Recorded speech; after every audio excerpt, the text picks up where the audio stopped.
Hey guys, so recently a company reached out to me who makes GPS and car alarm systems, and they were kind enough to send me down a car alarm system for me to install in my car. Now, this car alarm system has some pretty cool features such as GPS, remote startup and shutdown, passive keyless entry, start-stop button, the works.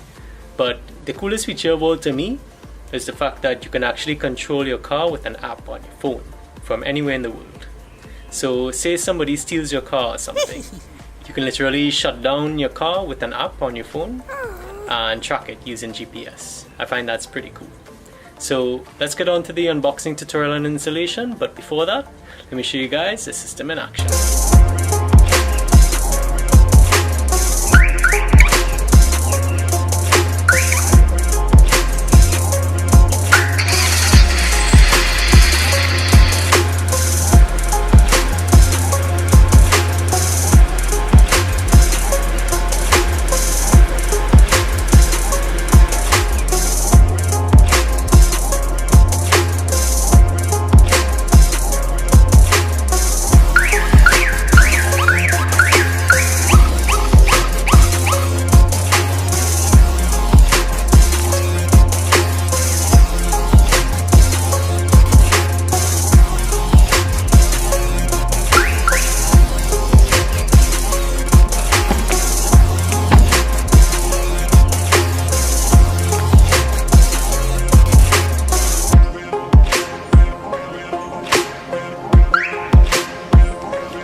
Okay, so here's the box it comes with.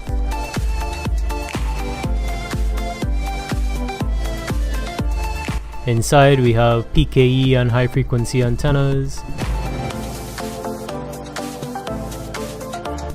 2 key fobs, GPS module,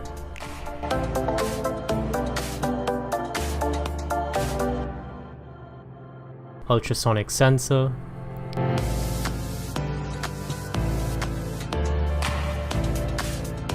shock sensor, immobilizer bypass module,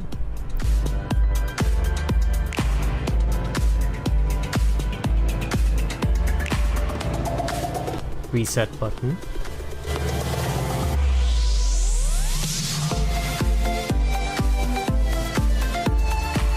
alarm status indicator, touch password keypad,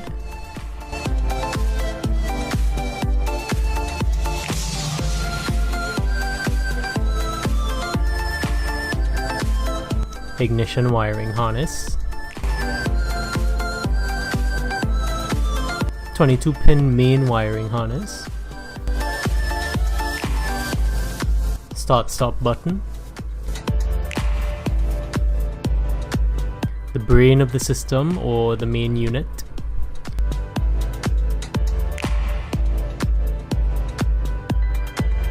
nano SIM adapter for GPS module,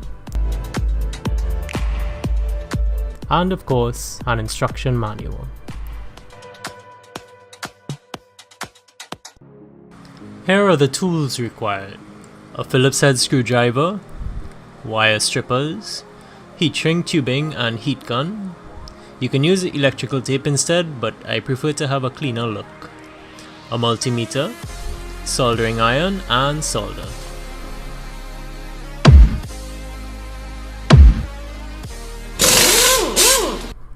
Let's proceed with part 1 of the installation, the ignition wiring harness.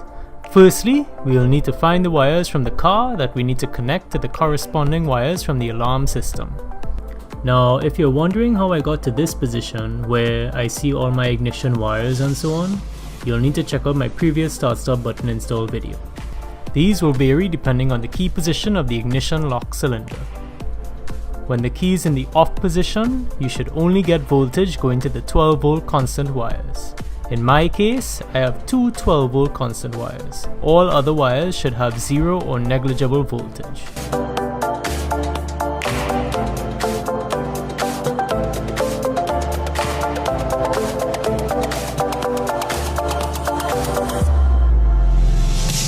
When the key is in the accessory position, you should get a 12 volt reading for your accessory wire or wires, as well as your 12 volt constant wires.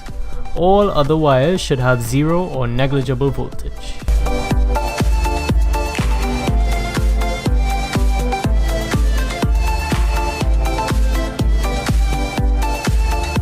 When the key is in the on position, you should get a 12 volt reading for your ignition or on wires, as well as your accessory and 12 volt constant wires.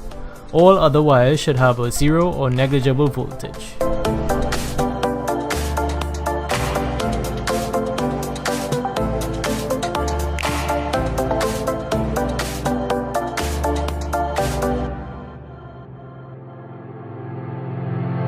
Finally, when the key is in the start position, or when you're cranking the engine, you should get a 12 volt reading for your start wire or wires. Now that we know which wires are for what, time to disconnect the car battery and get onto the installation. So now we need to connect the various wires that we just tested to the corresponding wires of the ignition wiring harness from the car alarm system. Connect the two 12 volt wires from the car alarm ignition wiring harness to the ones we found earlier from the car. Then connect the rest of the corresponding wires as we see in the instruction manual, just like I've done in my previous start-stop button install videos.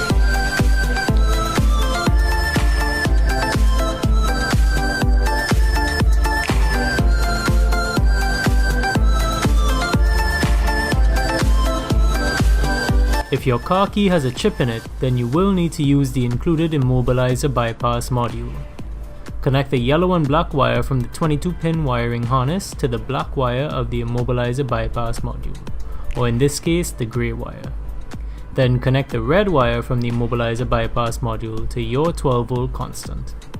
You then need to wrap the RFID sense wires around the ignition lock cylinder about 3 to 5 times to ensure a good connection. Take your original key and place it in the box of the immobilizer bypass module.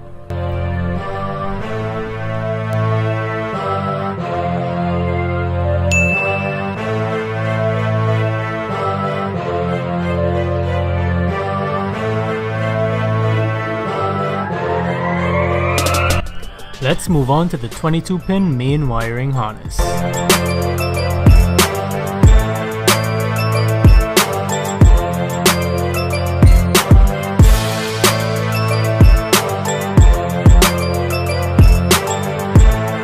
Let's tackle the central door locking system first. In my case, I have a negative trigger lock system, so I need to follow the corresponding wiring method. So in my case, connect the white and black wire to the wire which unlocks the doors when it receives 12 volts, and connect the white wire to the wire which locks the doors when it receives 12 volts. Connect the yellow and black wires to ground, and ignore the orange and black wires. You can tape them off with electrical tape or something.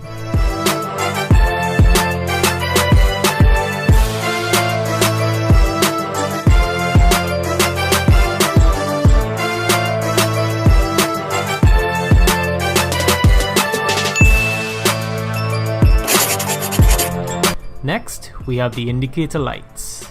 Connect each of the brown wires to each of the indicator light wires, which require 12 volts to turn on the indicator lights.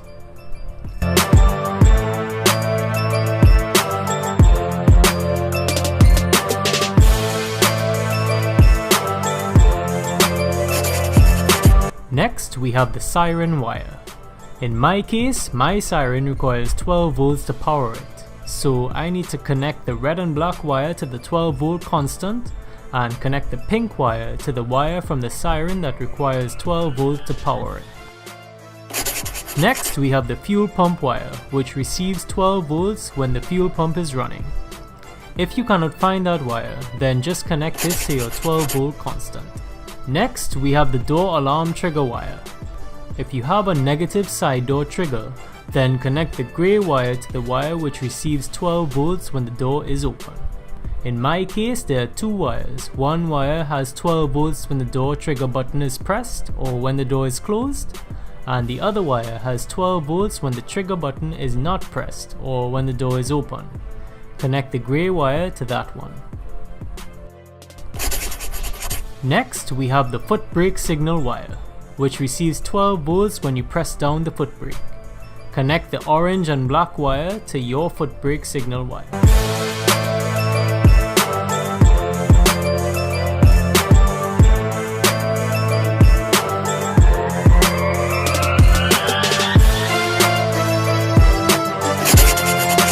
Next, connect the two black wires to ground, and if your car is automatic, then connect the orange wire to ground as well. If it is a manual car, then connect it to your handbrake signal wire. Finally, we have the remote trunk release wires. If your car does not have an electric trunk release, then check out my previous video on how to install an electric trunk release. Connect the purple and black wire to your 12 volt constant, and then connect the purple wire to the input wire of the electric trunk release. Now we have finally completed installing the most complicated part of this system. Time to plug everything in and test to see if everything is working.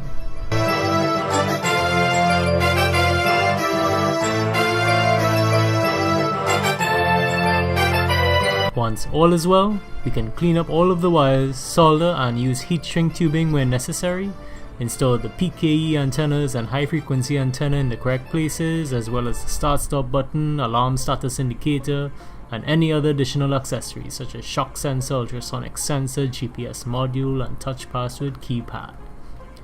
In terms of installing the touch password keypad, the alarm status indicator, and the high frequency antenna, I installed them here. In terms of installing the passive keyless entry antennas, I installed the front antenna here and the rear antenna here. In order to use the GPS module and the app, you'll need to install a data SIM in the GPS module. Once done, the app should function perfectly.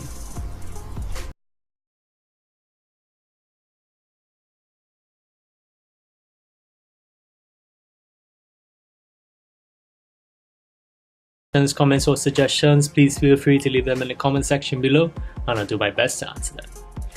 If you like the video, give it a like. If you dislike the video, give it a dislike. Anyways, thanks for watching guys, take care and see you all in the next one.